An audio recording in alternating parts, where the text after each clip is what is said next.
And I call the Honourable the Leader of the Opposition. Thank you, Mr Speaker. This is not how Australia wanted it to end. The events in Afghanistan have been devastating for the Afghan people, dangerous for Australian nationals who remain in Afghanistan, traumatic for veterans of the conflict, and terrifying for Australians with relatives back in Afghanistan. It is also potentially lethal for the many Afghans who have worked with Australian troops and officials over many years and have not yet been given safe passage out. And it will have profound implications for the standing of democracy in the world, for global geopolitics, and for our own national security, which will reverberate for the decade to come. But as Greg Sheridan wrote in the Weekend Australian, no one has been hurt as much as the 39 million people in Afghanistan, especially women and girls, who will be forced to live under an Islamist theocracy with a history of extravagant and often depraved violence. These have been testing times, times when genuine leadership matters most. While a full and dispassionate reflection on Australia's experience in Afghanistan will need to come, our focus now must be on the current crisis. Labor strongly supports the work of the Australian interagency team on the ground in Kabul. They must be given every form of support they need. They have been presented with an almost impossible task, one made all the harder because this effort was launched far too late. Providing support to those who supported Australians on the ground is more than just a moral obligation, it is a national security imperative. I do not understand why a team of the kind that we only recently deployed was not in place in Kabul the day the government announced Australia's intention to leave nearly 3 months ago. As we evacuated our own personnel, why didn't we evacuate Australian nationals at the same time, as well as loyal Afghans who had worked for Australia and whose lives would be in jeopardy as a result? The confusion over the fate of the 200 embassy security guards who were told on Saturday to contact a migration agent is almost unbelievable in its sheer callousness. It contrasts starkly with the leadership being exemplified by veterans who served in Afghanistan, who have rallied behind their Afghan mates. It also contrasts with the appeals of community organisations, MPs from both sides, and former Prime Ministers Howard and Rudd. The very real risk that some will not be able to be reached is something that could and should have been avoided. This is particularly difficult for the families of the fallen and those who served alongside them. Today I pay tribute to those 41 Australians who made the ultimate sacrifice. Today, once again, we honour you.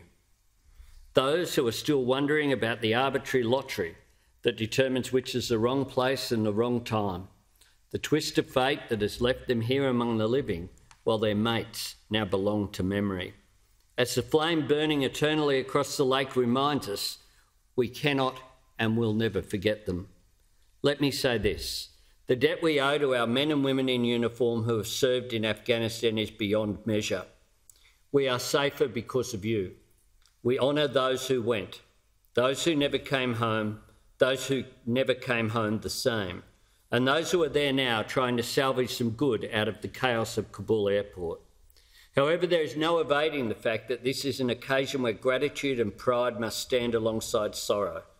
As I said, this is not how Australia hoped it would end. It was never going to be easy. Afghanistan has long been a level of great powers.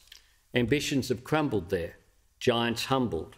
But we saw early success in the mission to prevent Afghanistan being used as a base by al-Qaeda to launch acts of terrorism. But as the mission turned to the long-term task of building an environment where terrorism could not find new opportunities, it was always going to be difficult. Government attention was quickly drawn to other events. As the grim tide of the Taliban floods back in, we must try to draw some solace from the thought that the vast majority of Afghan lives touched by Australians were touched very much for the better. As they carried on with this mission, even during those times when they were dogged by misgivings, the men and women who served in Afghanistan in our name reminded us what courage and honour truly are. The ADF, our diplomats and aid workers made a positive difference in the lives of the Afghan people. They made a difference for all those women and girls released from the darkness in which the Taliban had kept them. We can be proud that Australians created the beginnings of what should have been a brighter future, and we hope we have helped in planting the seeds of what might still become that better time in the future. Our veterans are not bronze sculptures on a cenotaph. They are flesh and blood, human beings left to shoulder superhuman burdens.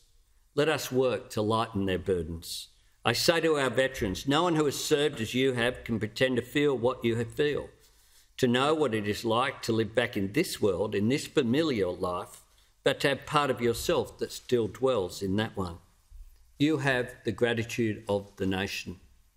And as a nation, we cannot turn our backs on the truth of what has happened here, no matter how hard. We'll work our way through the findings of the Brereton report commissioned by this government and all the lessons to be learned.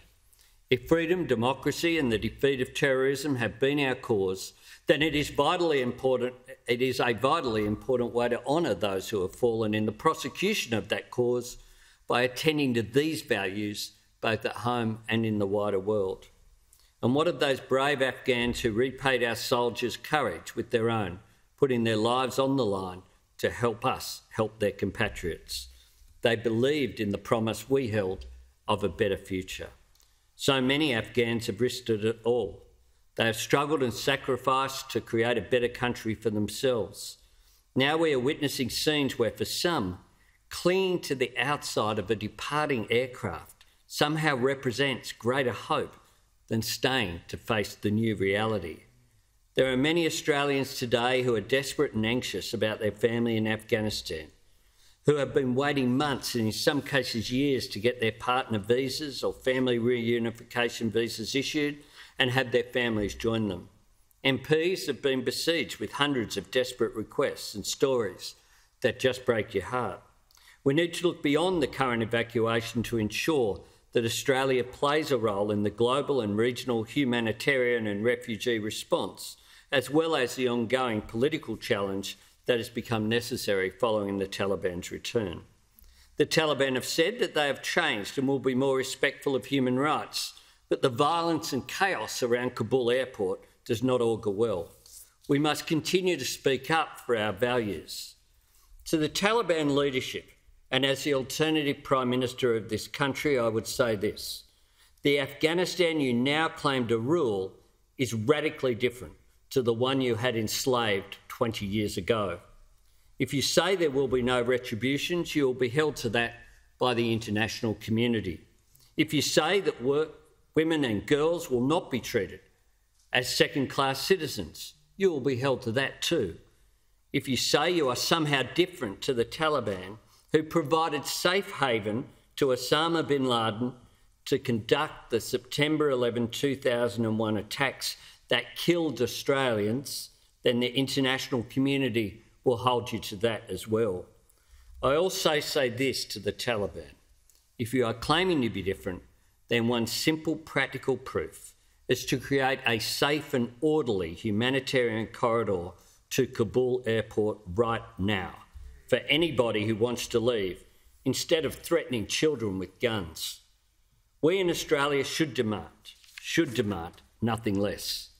Together with the international community, we must pay close attention to ensuring that Afghanistan does not again become a safe haven for terrorism. As other countries have done, let us step up and do the right thing by those who assisted us. Our international reputation is at stake. Our national security demands nothing less. And so is the way that we see ourselves as a people, as a nation, as the bearers of values that we believe are worth looking up to. Let us be worthy of the hope that we gave.